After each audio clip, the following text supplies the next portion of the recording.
इन मुकद्दस जातों को अल्लाह रब्बुल इज्जत की बारगाह का इतना ज्यादा कुर्ब हासिल होता है कि अल्लाह रब्बुल इज्जत अपने इन मुकर्रब और महबूब बंदों की दुआओं को रद्द नहीं फरमाता है, बल्कि रब तबारक व तआला अपने इन मुकर्रब और मकबूल व महबूब बंदों की दुआओं को अल्लाह रब्बुल इज्जत अपनी बारगाह में कबूल व मकबूल फरमाता है। इसीलिए कहा गया कुल्लो वली इन मुस्तजाबुद दावात, अल्लाह का हर वली मुस्तजाबुद दावात होता है।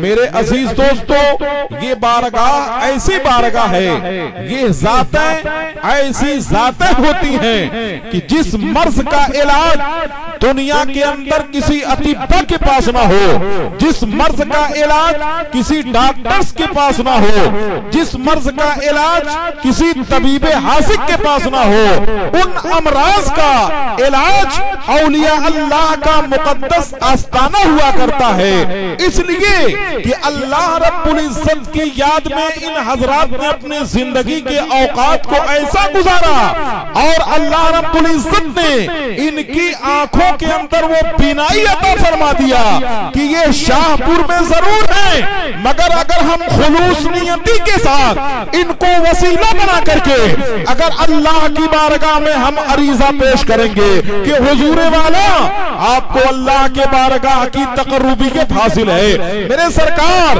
मैं परेशान हाल हूँ, मैं मोहलिक अमराज में मुब्तला हूँ, हुजूर आप मेरे लिए अल्लाह की बारगाह में दुआ फरमाएं। अगर इन हजरात ने अपनी तवज्जो को हम सब की तरफ मबजूल फरमा लिया और खुदा की बारगाह में हम सबके अवारसात को पेश कर दिया, तो अल्लाह रब्बुल इज्जत ने अगर कबूल फरमा लिया तो इंशाअल्लाह तबारक व तआला हम सब की परेशानियां दूर हो जाएंगी। इसीलिए शायर अहले सुन्नत ने कहा है कि शिफा पाते हैं सदा जहां बलम अमराज़े मुहलिक से, अजब दारू शिफा है आस्ताना गौसे आज़म का। सुभान अल्लाह, सुभान अल्लाह। ये बुजुर्गों की बारगाह ऐसी बारगाह होती है मेरे अजीज दोस्तों कि यहाँ फैसला वक्त में नहीं होता है, इन बुजुर्गों की बारगाह से जो फैसला होता है यह निगाह से फैसला होता है। इसीलिए कहा गया है कि इन्हें क्या जरूरत है तीरों कमा की, इन्हें क्या जरूरत है तीरों कमा की, नजर से उड़ाएं जो दिल का निशाना। और वली वली है, विलायत की शान रखते हैं, वली निगाह में दोनों जहान रखते हैं, वली निगाह में दोनों जहान रखते हैं। मेरे अजीज दोस्तों, मैंने जिस आयते सईदा की तिलावत करने का शर्फ हासिल किया, मेरा रब इरशाद फरमाता है वमा खलक़तुल जिन्न वल इंसा इल्ला लियअबुदून, हमने इंसानों और जिन्नातों को अपनी इबादत और रियाजत के लिए पैदा किया।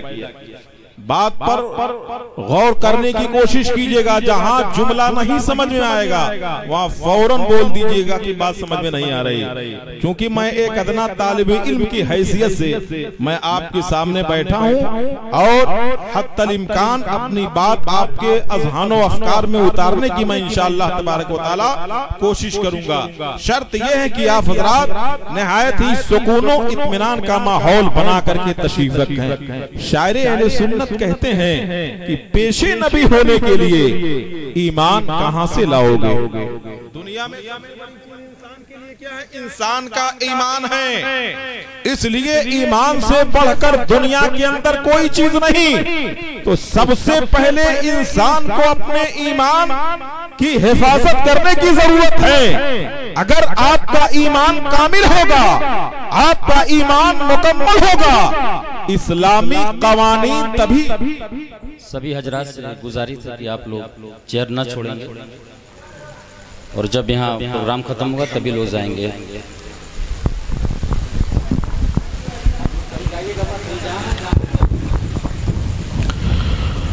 पेशे नबी होने के लिए ईमान कहां से लाओगे? और सूरत हो गैरों जैसी, पहचान कहां से लाओगे? सूरत हो गैरों जैसी। पहचान कहां से लाओगे? और आपके बच्चे जब पढ़ते हैं अंग्रेजी स्कूलों में, आपके बच्चे जब पढ़ते हैं अंग्रेजी स्कूलों में, फिर तो घरों में तुम अपने कुरान कहां से लाओगे? फिर तो घरों में तुम अपने कुरान कहां से लाओगे? मैंने जिस आयते करीमा की तिलावत करने का शरफ हासिल किया है, मेरा रब इरशाद फरमाता है, वमा खलक़तुल जिन्न वल इंसा इल्ला लियअबुदून, हमने इंसानों और जिन्नातों को अपनी इबादत और रियाजत के लिए पैदा किया है। आप मेरे सिर्फ दो जुमले पर गौर कीजिएगा। दुनिया के अंदर कोई ऐसी चीज नहीं है जिस चीज के पसे पर्दा कोई गर्ज और कोई मकसद ना हो। हर चीज के पसे पर्दा कोई गर्ज और कोई मकसद हुआ करता है। मेरे अजीज दोस्तों, आप पैदा किस लिए किए गए? आप दुनिया में किस लिए भेजे गए? आपके दुनिया में भेजे जाने का मकसद क्या है? अल्लाह रब्बुल इज्जत की इबादत और रियाजत करना। आप हजरात अपने जहन को हाजिर करें, अपने जहन फिक्र को आप हाजिर करें। आप जुमलों पर गौर कीजिएगा। इंसान पैदा किस लिए किया गया?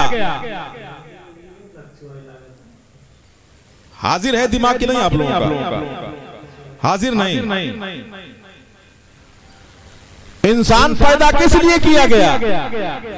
पैदा करने का मकसद क्या है? अल्लाह रब्बुल इज्जत के बंदों को, बंदा क्यों दुनिया में आया? आने का मकसद क्या है? मकसद सिर्फ और सिर्फ अल्लाह की इबादत और रियाजत करना। आप दिल्ली, बंबई, सऊदी का सफर आप क्यों करते हैं? सफर करने का मकसद आपके क्या होता है? पैसा कमाना होता है। आप सऊदी गए, 2 साल के बाद वापस आए, बंबई गए, कानपुर गए, दिल्ली गए, 2 साल 3 साल के बाद 2 साल 3 साल के बाद आप वापस आए, तो जाने का मकसद आपके क्या था? पैसा कमाना था। यही है ना? आप 2 साल के बाद वापस आए, जेब पैसों से खाली है, पैसे आपके पास नहीं है, गए थे कमाने के लिए, लेकिन जब वापस आप लौट रहे हैं तो खाली हाथ आप लौट रहे हैं। हाथ पैसों से खाली है, तो माँ बाप से भी मिलने में आपको शर्मिंदगी महसूस होगी, भाई बहन से भी मिलने में आपको शर्मिंदगी होगी, अजीजों अक़रबा और रिश्तेदारों, भाई बहनों से, दोस्तों अहबाब से मिलने में आपको शर्मिंदगी महसूस होगी। क्यों? इसलिए कि मैं गया था तो पैसा कमाने के लिए गया था, लेकिन जब वापस आया तो खाली हाथ आया।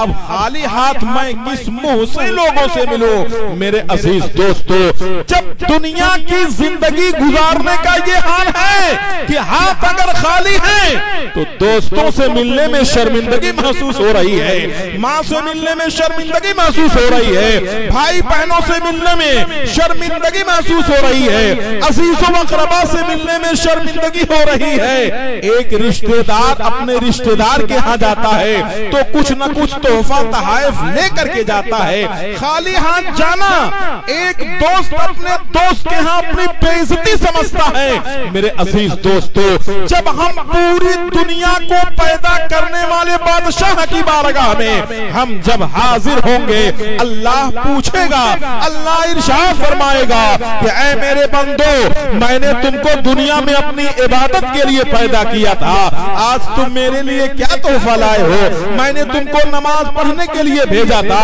आज तुम क्या तोहफा मेरे लिए लाए हो? हज करने के लिए भेजा था, ज़कात देने के लिए भेजा था, सदक़ा खैरात करने के लिए भेजा था, आज तुम मेरे लिए क्या तोहफा लेकर के आए हो? सीना नामे अमाल से खाली अगर है, नमाज से खाली है, रोजे से खाली है, हज्जो ज़कात से खाली है, सदक़ा खैरात से खाली है, तो उस पूरी दुनिया को पैदा कर करने वाले बादशाह की बारगाह में हम और आप क्या जवाब देंगे मेरे अजीज दोस्तों। इसीलिए कहा गया है कि अल्लाह रब्बुल इज्जत ने हम सबको जो इस दुनिया के अंदर पैदा किया है अपनी इबादत के लिए पैदा किया है। मेरे अजीज दोस्तों, हम और आप दुनिया में आए तो अपने जिंदगी के औकात को खेल कूद में नहीं गुजारना चाहिए, खेल कूद में नहीं गुजारना चाहिए, घूमने में नहीं गुजारना चाहिए। आजाद होकर के अपने जिंदगी के औकात को गुजारने में सर्फ करना चाहिए, ताकि अल्लाह रब्बुल इज्जत ने जो इस मकसद के तहत दुनिया के अंदर पैदा किया है हम और आप अपने मकसद में कामयाबी हासिल कर लें। और जब पूरी दुनिया के पालनहार की बारगाह में हम सबकी पेशी हो, हम सबकी हाजिरी हो, तो अपने किए हुए करतूत को देख करके शर्मिंदगियों का सामना ना करना पड़े। इसलिए मेरे अजीज दोस्तों, हम सबको आजाद होकर के अपने जिंदगी के औकात को गुजारने की जरूरत नहीं है। बुजुर्गों से उनसीयत उस वक्त रंग लाएगी जब ईमान पर हम और आप मुस्तहकम व मजबूत हो करके अल्लाह की अफजलुल इबादत नमाज से हम और आप करीब होंगे। आप ईमान वाले हैं, ईमान में आपका दाखिला हो गया, आपने अल्लाह को एक मान लिया, रसूल बरहक सल्लल्लाहु तआला अलैहि वसल्लम को उसका नबी बरहक तस्लीम कर लिया, उसके मलाइका पर, उसके फिरिश्तों पर आप ईमान लाए, तकदीर की अच्छाई और बुराई पर आप ईमान लाए, आपका दाखिला इस्लाम में हो गया, आप मुसलमान कहलाने वाले हो गए। मगर आपका ईमान मुकम्मल कब होगा मेरे अजीज दोस्तों? आपका ईमान मुकम्मल उस वक्त होगा जो मेरे नबी रहमत सल्लल्लाहु तआला अलैहि वसल्लम ने मिशकात शरीफ की हदीस पाक के अंदर इरशाद फरमाया। मेरे आका इरशाद फरमाते हैं कि बोनियल आका करीम सल्लल्लाहु तआला अलैहि वसल्लम इरशाद फरमाते हैं कि ला युमिनु अहदुकुम हत्ता अकूना हब्बा इलैहि मिन वालिदिही व वलदिही वन नास अजमईन। मेरे नबी इरशाद फरमाते हैं कि लाख तुम नमाज पढ़ लो, लाख रोजा रख लो, लाख हज कर लो, लाख ज़कात दे लो, मगर ये है कि बुनियाद खमसा के साथ साथ जब तक कि तुम्हारे दिलो दिमाग के अंदर दुनिया की सारी चीजों से ज्यादा मोहब्बत नहीं होगी, उस वक्त तक तुम पूरे ईमान वाले नहीं कहला सकते हो। नबी रहमत इरशाद फरमाते हैं तुम में का कोई शख्स उस वक्त तक मुकम्मल ईमान वाला नहीं हो सकता जब तक कि मैं उसके नजदीक माँ बाप, बाल बच्चों, पड़ोसियों, रिश्तेदारों से ज्यादा महबूब और प्यारा ना हो जाओ। मेरे नबी इरशाद फरमाते हैं कि वो कामिल ईमान वाला। पता क्या चला? पता ये चला कि पूरी दुनिया से ज्यादा, माँ बाप से ज्यादा आका अलैहिस्सलातु व तस्लीम की मोहब्बत का चिराग उसके ज़हनो फिक्र के अंदर, उसके सीनों के अंदर रोशनो मुनव्वर होना चाहिए। इसलिए कि ये नबी ही का सदका है जो दुनिया की सारी नेमतें मिली, नमाज मिली नबी के सदक़े में मिली, रोजा मिला नबी के सदक़े में मिला, हज व ज़कात मिले नबी के सदक़े में मिले।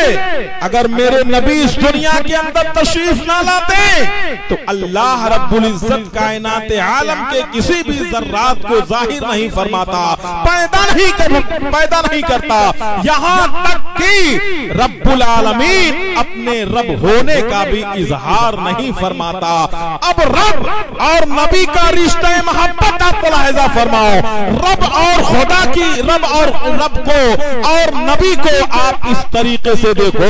रब ने अपने महबूब को अपनी जात से इतना करीब रखा, बस दोनों को आप यूं समझ लो कि जो सूरज को पूरब से निकाल दे उसी को रब्बुल आलमीन हम कहते हैं, और जो डूबे हुए सूरज को पश्चिम से निकाल दे उसी को रहमतुल लिल आलमीन कहते हैं। बल्कि मेरे रब ने अपने नबी की जात को अपनी जात से इतना करीब फरमाया कि जहां आपको लफ्ज़ ला इलाहा इल्लल्लाह लिखा हुआ मिलेगा, वहीं पर मुत्तसिलन मुहम्मदुर रसूलुल्लाह सल्लल्लाहु तआला अलैहि वालिहि वसल्लम लिखा हुआ मिलेगा। तो मेरे अजीज दोस्तों, बुजुर्गों से मोहब्बत उसी वक्त कामयाब होगी जब इस्लाम के अरकान पर मुकम्मल तौर से आपका अमल होगा। बात समझ रहे हैं?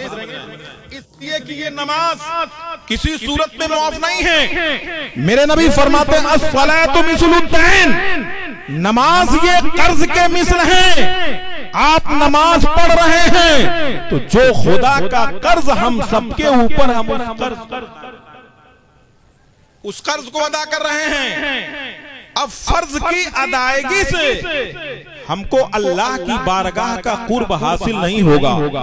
बारगाह खुदावंदी का कुर्ब नमाज़े नवाफिल के जरिए हासिल होगा, औरादो वज़ाइफ के जरिए हासिल होगा, तस्बीह तहलील के जरिए होगा।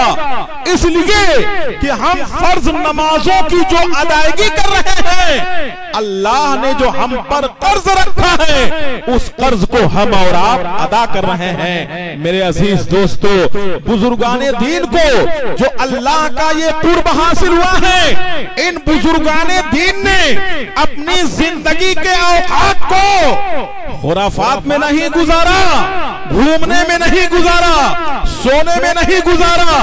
दिन के औकात गुजरे तो खुदा और रसूल की याद में गुजरे, रात के औकात गुजरे तो खुदा और रसूल की याद में गुजरे। जब अपने जिंदगी के औकात को खुदा और रसूल की याद में गुजारा, तो मेरे रब ने इन बुजुर्गाने दीन को वो मकाम मर्तबा का फरमा दिया कि सैयदी सरकार अपने सैयदी सरकार गौसे आजम बड़े पीर दस्तगीर रज़ियल मौला व अर्दाहु अन्ना अपने कसीदा बुर्दा शरीफ के अंदर फरमाते हैं कि नजर तो इला बिलादिल्लाहि जमान कहर तलतिन अला हुक्म इत्तिसाली, मैं अल्लाह के तमाम शहरों को ऐसे ही देखता हूँ जैसे कोई आदमी अपने हाथ की हथेली पर सरसों के दाने को देखो। तो ये मर्तबा अल्लाह ने क्यों अता फरमाया? इसलिए कि इन बुजुर्गाने दीन ने अपने जिंदगी के औकात को घूमने टहलने में नहीं गुजारा, बल्कि अल्लाह और उसके रसूल की याद में गुजारा। हम सब ईमान वाले हैं ना? ईमान वाले सब है ना? अल्लाह का कलमा हम सब लोग पढ़ते हैं, रसूल को अल्लाह का भेजा हुआ रसूल पर हक तस्लीम करते हैं। नमाज जैसा अजीम तोहफा किसके जरिया मिला? नबी के जरिया मिला। मेरे अजीज दोस्तों, नबी रहमत सल्लल्लाहु तआला अलैहि वालिहि वसल्लम की इबादत का हाल ये था कि जब आप रुकू में जाते तो कदमे नाज में वरम आ जाते थे, सूजन आ जाती थी। आप जब सहाबे किराम अर्ज करते कि ऐ अफजलुल अंबिया, ऐ अफजलुर रसूल, आप इतना लंबा रुकू सुजूद क़याम क्यों करते हैं? तो पूरी दुनिया को, पूरे दुनिया का मालिक, पूरे दुनिया का मालिक इरशाद फरमाता फलम अकुनो अब्दन शकूरा, क्या मैं अपने रब्बे जुल जलाल का शुक्रगुजार बंदा नहीं हूँ? अल्लाहु अकबर कबीरा, अल्लाहु अकबर कबीरा। गौर फरमाएं, नबी पूरी दुनिया के मालिक हैं, मगर नबी के इज्जत का आलम ये है कि क़याम फरमाते और रुकू फरमाते, सजदा फरमाते, ते इतना लंबा रुकू वो सुजूद फरमाते कि रात खत्म हो जाती मगर रुकू नहीं खत्म होता, रात खत्म हो जाती मगर सजदा खत्म नहीं होता। जबकि आप पूरी दुनिया के बादशाह थे, पूरी दुनिया के आप मालिको मुख्तार थे, बल्कि यूं कह लीजिए कि रब जितनी चीजों का खालिक है, मेरे नबी उतनी सारी चीजों के मालिक हैं। मेरे मुस्तफा सल्लल्लाहु ताला अलैहि वालिहि वसल्लम इतना सब कुछ होने के बावजूद आपकी इबादत का हाल ये था। आज हम और आप गुलामे नबी हैं, नबी करीम सल्लल्लाहु ताला अलैहि वसल्लम के गुलाम हैं। नबी सल्लल्लाहु ताला अलैहि वालिहि वसल्लम से इश्क का दम भरते हैं और या रसूल अल्लाह, या नबी अल्लाह का विर्द हम और आप करते हैं। मेरे अजीज दोस्तों, नबी की इबादत का हाल ये था, जबकि नबी पूरे दुनिया के मालिक थे। आज हम एक खित्ते के मालिक नहीं हैं, गुलामे नबी अगर ये दावा करता है कि हम आशिके रसूलुल्लाह हैं, हम रसूलुल्लाह सल्लल्लाहु तआला अलैहि वसल्लम के आशिक हैं, तो मेरे अजीज दोस्तों, हम और आप अपने इश्क में कामयाब उसी वक्त होंगे जब नबी रहमत सल्लल्लाहु तआला अलैहि वसल्लम के बताए हुए उसूल व कवानीन के मुताबिक अपने जिंदगी के औकात को गुजारेंगे। आज नमाज से हम सबकी दूरी है, जबकि ईमान के बाद इंसान जब ईमान को उसने कबूल कर लिया, इस्लाम में दाखिल हो गया, तो दुखूल इस्लाम के बाद सबसे बड़ी चीज इंसान के लिए क्या है? नमाज। नमाज अफजलुल इबादत है, तमाम इबादतों में अफजल इबादत नमाज। जब बंदा इस्लाम में दाखिल हो गया, अब इस्लाम के हकाम उसके ऊपर फर्ज हो गए, है ना? आदमी अगर आकिल है, बालिग है, मुसलमान है, तो नमाज उस पर फर्ज हो गई। बताइए, नमाज सब पर फर्ज है कि नहीं? फर्ज है, सब पर फर्ज है कि नहीं? नहीं, आप गलत बोल रहे हैं। नमाज सब पर फर्ज नहीं है, नमाज सिर्फ आकिल बालिग मुसलमानों पर फर्ज है। पता चला कि अगर बच्चा नाबालिग है तो नाबालिग पर नमाज फर्ज नहीं, तो फिर क्यों नबी ने फरमाया कि जब बच्चे 7 साल के हो जाए तो उन्हें नमाज पढ़ने का हुक्म दो? इसलिए कि जब नाबालिगियत की उम्र से नमाज पढ़ने की आप तंबीह करेंगे तो बालिग होने की उम्र तक वो बच्चा नमाज के मसाइल से वाकिफ हो जाएगा। इसलिए नाबालिगियत की हालत में 7 साल की उम्र में नबी रहमत सल्लल्लाहु तआला अलैहि वसल्लम ने नमाज पढ़ने का हुक्म दिया, और ये भी फरमाया कि जब 10 साल के हो जाए तो उन्हें मार मार करके नमाज पढ़ाओ। आज हम अल्हम्दुलिल्लाह आकिल भी हैं, बालिग भी हैं, मुसलमान भी हैं, तंदुरुस्त भी हैं, यानी बेहतर से बेहतर अक्लो शऊर रखने वाले भी हैं। इसके बावजूद भी नमाज पढ़ने से हम और आप गाफिल हैं। क्या हम ये कहें कि नबी के आशिक हैं, नमाज से दूरी है? क्या इश्क में हम और आप कामयाब होंगे?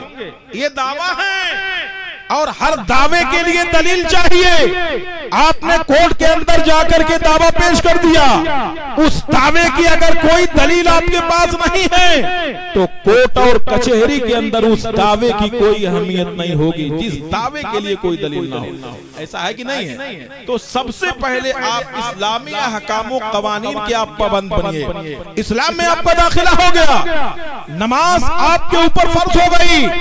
अब बताइए, जब नमाज आपके ऊपर फर्ज हो गई, आप आकिल भी हैं, बालिग भी हैं, मुसलमान भी हैं, तो नमाज से पहले आपको क्या करना पड़ेगा? वजू करना पड़ेगा। आज यहाँ शहीद मिल्लत कॉन्फ्रेंस में आप आए तो कुछ लेकर के जाइए।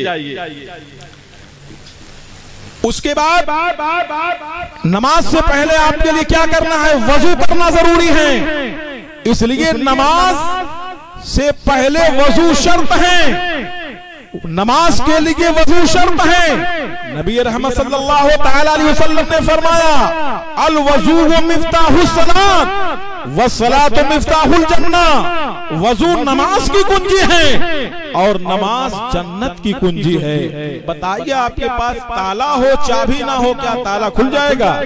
नहीं खुल सकता है। आपको नमाज पढ़ना है, वजू नहीं है, आपकी नमाज नहीं होगी। जिस तरीके से ताला हो, चाबी ना हो, ताला नहीं खुल सकता है, ऐसे ही वजू ना हो, नमाज हो जाए, ऐसा नहीं हो सकता।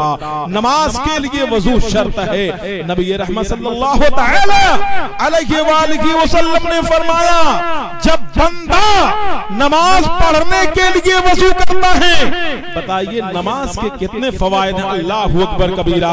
बंदा भी नमाज नहीं पढ़ रहा है, नमाज पढ़ने के लिए बंदा वजू कर रहा है, मगर जब बंदा वजू करता है तो कितना सवाब पाता है। तिरमिज़ी शरीफ की हदीस पाक है, नबी रहमत सल्लल्लाहु तआला अलैहि वसल्लम ने इरशाद फरमाया, इज़ा तवस्सा अल अब्दुल मुस्लिमु अविल मुमिनु फगसला वजहहु खरजत कुल्ला खतियतिन नज़रा इलैहि मअल माई औ आखिरा क़तरल मा।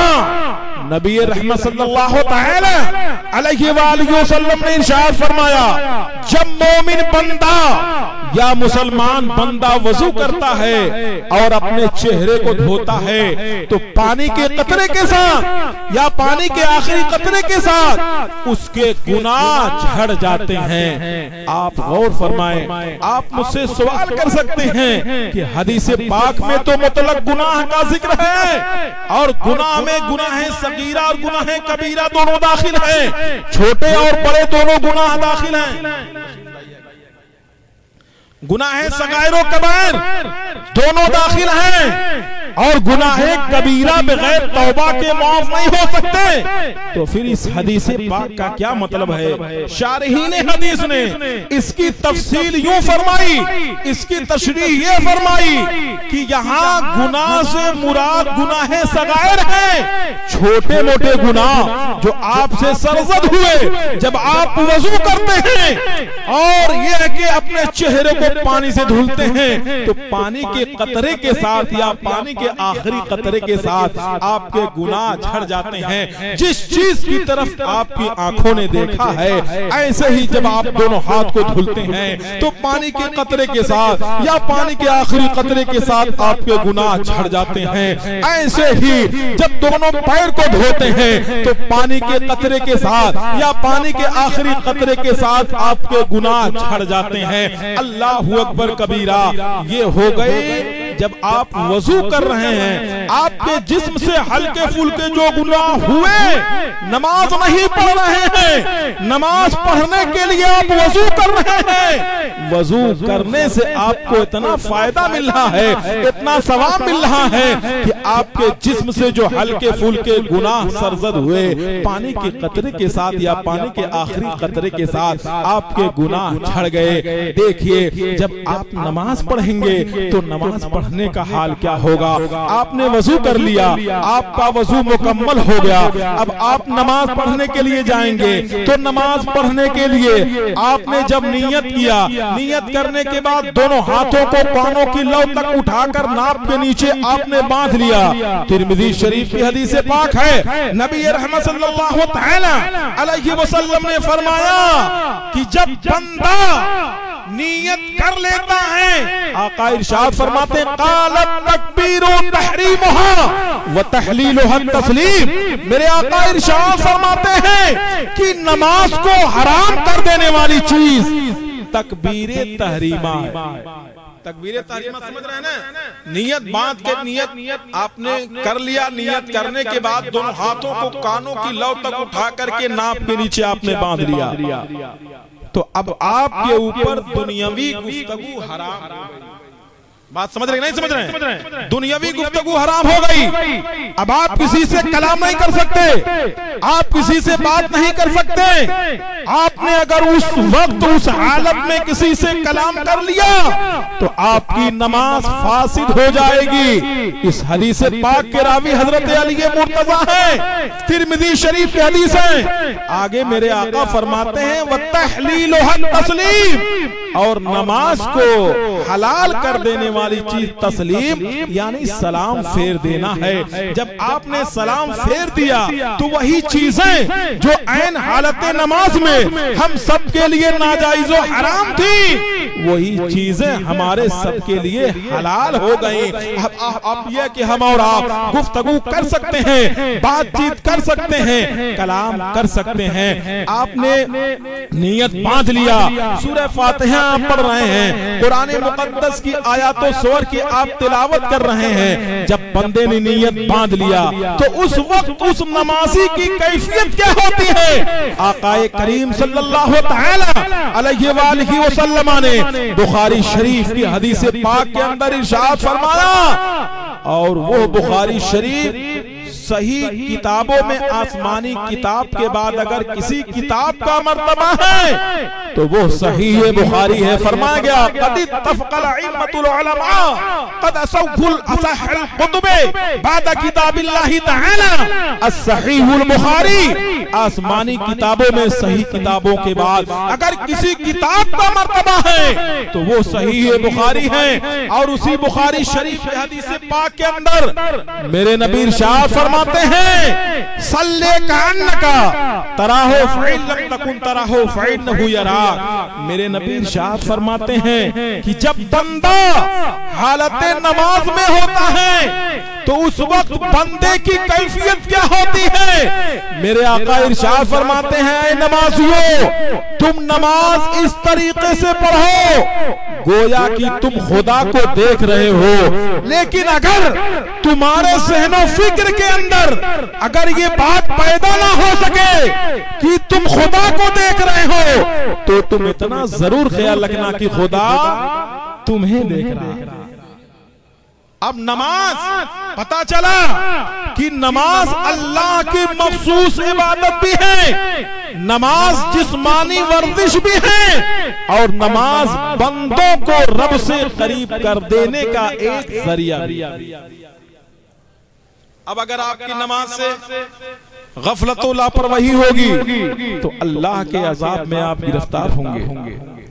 इसलिए मेरे अजीज दोस्तों, अल्लाह को बंदों के दुनिया में भेजने का मकसद उसकी इबादत करना। अगर आपने आजाद होकर के अपनी जिंदगी को गुजारा तो आप अपने मकसद में कामयाब नहीं हुए, आप अपने मकसद में नाकाम हुए। इसलिए मेरे अजीज दोस्तों, ये दुनिया दारुल अमल है, चंद रोजा दुनिया है। दुनिया की जिंदगी मोमिनों के लिए मिसले कैद खाना है। इसलिए नबी रहमत ने फरमाया, अद-दुनिया सिजनुल लिल मोमिन, दुनिया मोमिनों के लिए कैद खाने की तरीके से है। जिस तरीके से एक जेल का कैदी जब तक कि वो जेल के अंदर रहता है, आजाद होकर के अपनी जिंदगी के औकात को नहीं गुजार सकता है, बल्कि जब जेल के अंदर वो चला गया तो उसकी जिंदगी मुक़य्यद हो गई। अब वो टहल नहीं सकता, घूम नहीं सकता, बल्कि जो जेल की चहार दीवारी है उसके मुहव्वता के अंदर ही वो रह सकता है, उसके इहाते ही में वो रह सकता है, उससे बाहर नहीं जा सकता है। इसीलिए मोमिन की जिंदगी का एक वसूल है, एक दस्तूर है, एक ज़ाब्ता है। अगर ज़ाब्ते के अंदर रह करके जिंदगी गुजारेगा तो इंशाअल्लाह दुनिया की भी जिंदगी उसकी कामयाब होगी, आखिरत की भी जिंदगी कामयाब होगी, और दुनिया से जब कब्र में जाएगा तो इंशाअल्लाह तबारक व तआला नूरे ईमान से उसकी कब्र भी इंशाअल्लाह तबारक व तआला रोशनो मुनव्वर होगी। आज दुनिया का इंसान ये समझता है, दुनिया ये कहती है कि सबसे बड़ा इंसान उसी को दुनिया मानती है जिसका बेहतर से बेहतर मकान हो, ज्यादा से ज्यादा जायदादों प्रॉपर्टियां हो, मालो मनाल ज्यादा हो।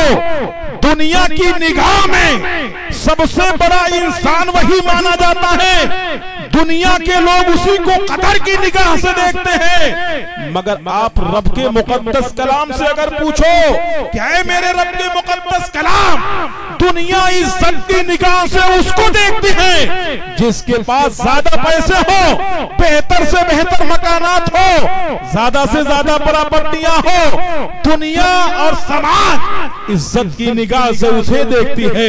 लेकिन ऐ मेरे रब के मुकद्दस कलाम, तेरी निगाह में सबसे बड़ा इंसान किसको माना जाए?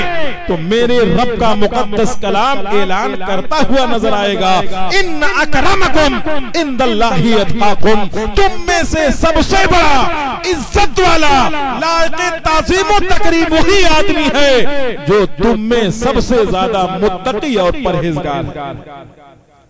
अल्लाह रब्बुल इज्जत को बंदे का तकवा पसंद है। इसलिए मेरे अजीज दोस्तों, आजाद होकर के अपने जिंदगी के औकात को हमें और आपको गुजारने की जरूरत नहीं है, बल्कि शरीयत मुतहरा का जो कानून है, शरीयत मुतहरा का जो वसूल है, उस वसूल पर रह करके हमें और आप सबको अपने जिंदगी के औकात को गुजारने की जरूरत है। अल्लाह जिंदगी दे तो उसकी इबादत में कमी और कजी नहीं करना चाहिए। अल्लाह दौलत दे तो उसकी दी हुई दौलतों में से अपने माल की ज़कात भी निकालना चाहिए। अल्लाह अगर रब्बुल इज्जत दौलत दे, हम और आप साहबे निसाब हैं, मालिके निसाब हैं, तो उसके मुकद्दस घर की हम और आप ज़ियारत भी करें। और हम और आप अगर ये सोचें कि अगर अपनी दौलतों में से अगर हम और आप ये कि अपनी दौलतों में से, अपने मालों में से ये है कि अगर उसकी राह में खर्च कर देंगे तो हमारे माल में कमी हो जाएगी। मेरे अजीज दोस्तों, ये आपकी भूल है, बल्कि उन लोगों के खुशनसीबी की ऐने में राज होगी कि जो माल अल्लाह ने दिया है, जो रिस्क मेरे रब ने दिया है, उसके दिए हुए रिस्क में से हम और आप अगर उसकी राह में खर्च करेंगे तो हम सबके जिंदगी की ऐने मेराज होगी। इसलिए मेरे अजीज दोस्तों, हमें और आपको बुज़दिल होकर के अपने जिंदगी के औकात को गुजारने की जरूरत नहीं है, बल्कि नबी रहमत सल्लल्लाहु अलैहि वसल्लम जो वसूल, जो दीन, जो कानून लेकर के आए, उन कवानीन पर अमल पैरा होकर के अपने जिंदगी के औकात को हमें और आपको गुजारने की जरूरत है। तभी हम और आप हर